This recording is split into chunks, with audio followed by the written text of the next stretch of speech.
April 29th, 1987. Vasula writes, Next morning. The Lord speaks. I am the Lord Jesus.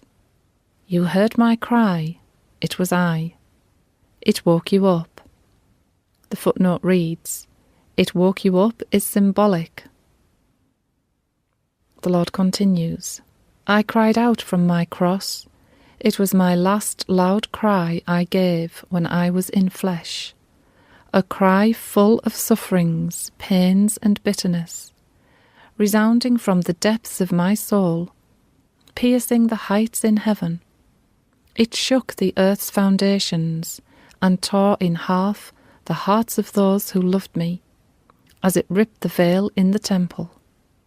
It aroused devout followers of mine, as it aroused the dead from their graves, overthrowing the earth that covered them, as it overthrew evil. Great thunder shook the very heavens above, and every angel, trembling, fell prostrate and worshipped me in total silence. My mother, standing nearby, on hearing my cry, fell to the ground on her knees and covered her face, weeping, carrying that last cry with her to the day of her dormition. She suffered. I am embittered, suffering still from many iniquities of the world, wickedness, lawlessness, and egoism. My cry is growing louder every day. I was left alone on my cross, alone to bear the sins of the world on my shoulders, alone to suffer, alone to die, shedding my blood which covered the entire world, redeeming you, my beloved ones. That same cry is now on earth like an echo of the past. Am I living in the shadows of the past? Was my sacrifice in vain? How can you not hear then my cry from the cross? Why do you shut your ears and dispel it? Vasula asks, Lord, for whom is this message? He answers, for all those who have ears to hear my cry. Vasula writes, I felt very touched knowing how much he suffered all alone and is still suffering. She speaks, My God, I accept to be as you wish me to be in your message of April the 23rd, your sacrifice, your target. Let me bear your cross for you, and let me give you rest. Let me comfort you. I'm not alone. Like I said before, I'm with you. The footnote reads, I take back what I said on April the 7th, 1987. I take back. The Lord speaks. I love you, little dove. I indulged you with all my graces.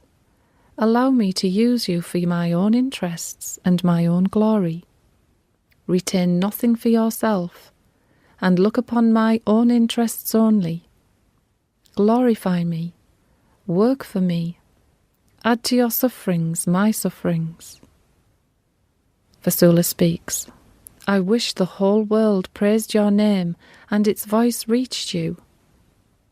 The Lord speaks. Unity will strengthen my church. Unity will glorify me. Vasula, love me. Vasula speaks. Teach me to love you as you want, Lord. He answers, I will. I will not abandon you. Do not weary bearing my cross. I am near you, sharing it, beloved. Vasula writes, in Paris during Easter, when the archimandrite said to me, on looking at the message, it's a miracle, I also thought, how wonderful, how beautiful, that God gives us a message.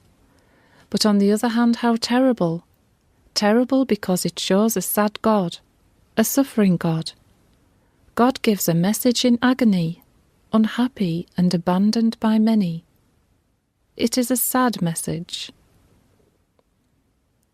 She speaks to Jesus. Am I learning at all, Jesus? Not that I ask to satisfy myself, but to know at least where I stand. I mean, if I progress at all.